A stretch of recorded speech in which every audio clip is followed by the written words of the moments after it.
How to stop people from seeing you viewed their profile on TikTok. Hello everyone, welcome to this channel. I'm here to help you out today. So without any delay, let's get started. So first of all, launch the TikTok application on your device and make sure that you're logged into your account on TikTok. Now simply tap on your profile at the bottom right corner of the screen and this will land you to your profile page over here. So simply tap on the profile section at the bottom right corner.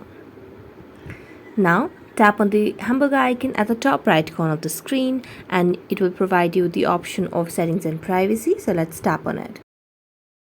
Now as you tap on settings and privacy, simply tap on the option of privacy over here.